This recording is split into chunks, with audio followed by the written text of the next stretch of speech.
La parole est maintenant à Madame Martine Froger. Merci Madame la Présidente. Madame la Ministre, le nombre de détenus a atteint un nouveau record au 1er mars 2024 avec plus de 76 000 personnes incarcérées, soit 4 415 de plus que l'année précédente, selon les chiffres publiés par le ministère de la Justice. Face à cette surpopulation carcérale chronique, le Conseil de l'Europe a exprimé à la mi-mars sa profonde préoccupation. En juillet dernier, la Cour européenne des droits de l'homme avait condamné la France pour ses conditions indignes de détention. Preuve que le problème est ancien, la CEDH avait déjà épinglé Paris en 2020 pour la surpopulation de ses prisons.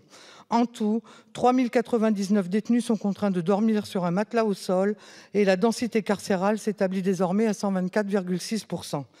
Le département de l'Ariège n'échappe pas à ce triste constat.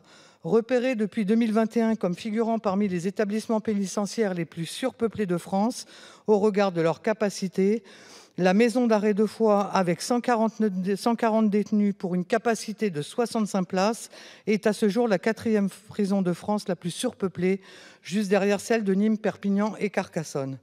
La direction de l'établissement ainsi que les syndicats ne cessent d'alerter sur une situation intenable et constatent que malgré les échanges hebdomadaires entre le tribunal de Foix et la direction de la prison pour tenter de désengorger les cellules, aucune amélioration n'est intervenue sur les 6 derniers mois. À cette surpopulation chronique vient s'ajouter les départs à la retraite du personnel pénitentiaire qui peinent à être remplacés et qui reflètent de grandes difficultés de recrutement au regard du manque d'attractivité du métier et des conditions de rémunération notamment.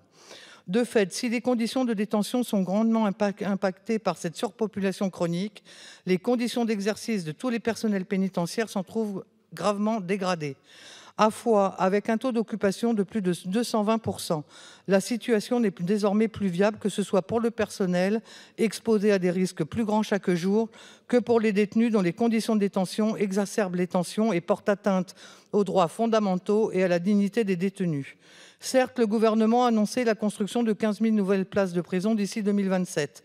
Mais pour beaucoup d'observateurs, la livraison globale ne pourra permettre d'atteindre l'objectif de 80 % d'encellulement individuel.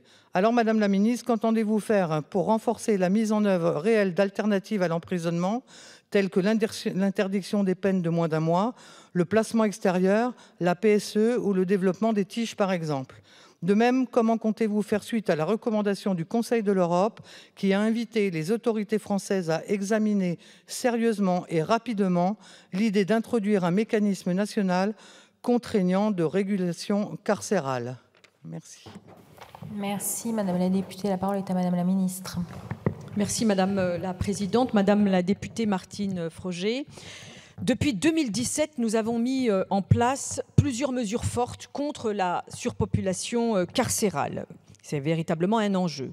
Les lois, je me permets de rappeler, les lois de mars 2019 de programmation et de réforme de la justice et de décembre 2021 pour la confiance dans l'institution judiciaire ont permis de favoriser les aménagements pour des peines inférieures ou égales à 1 an et de prohiber les peines inférieures à 1 mois. La lutte contre la surpopulation carcérale passe notamment par la lutte contre la récidive. Notre majorité a voté la création d'une libération sous contrainte de plein droit en vigueur depuis 2023 pour les incarcérations d'une durée inférieure, bien sûr, ou égale à 2 ans, lorsque le reliquat de peine est inférieur ou égal à 3 mois, et bien sûr à condition d'avoir un certain nombre de garanties. Cela, d'une part, bien sûr, évite les sorties sèches qui multiplient par 2 le risque de récidive. De plus, un travail de fond a été engagé afin de favoriser le recours au travail d'intérêt général, les TIG, et vous l'avez mentionné, avec l'élargissement des modalités d'exécution jusqu'à 400 heures pour les délits. Désormais, nous poursuivons cette démarche avec la possibilité de convertir des peines en TIG. Le nombre d'offres de places de TIG a doublé entre 2019 et 2024, passant de 18 000 à 38 000 offres. De plus, au niveau de chaque cour d'appel, l'instauration de réunions régulières avec les directions interrégionales des services pénitentiaires constitue bien sûr un autre levier de régulation important, parce qu'il nous faut effectivement réguler en fonction bien sûr des besoins dans les différentes régions. Toutefois, la création d'un mécanisme strict et généralisé de régulation carcérale qui impliquerait de fait un numerus clausus nous semble contraire à un certain nombre de nos principes fondamentaux, au premier rang desquels l'égalité devant la loi, et poserait d'importantes difficultés en matière d'effectivité de la réponse pénale.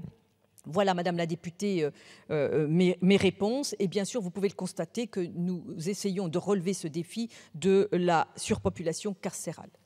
Merci. Merci. Madame Frogier. Dans notre département, beaucoup d'associations proposent des places de placement extérieur pour des détenus qui pourraient être placés dans des entreprises. Et à chaque fois, on n'a pas les réponses de la justice qui ne va pas dans ce sens-là. Donc, je trouve dommage qu'on n'utilise pas plus ce dispositif. Merci, Madame la députée. La parole est à Monsieur Marc.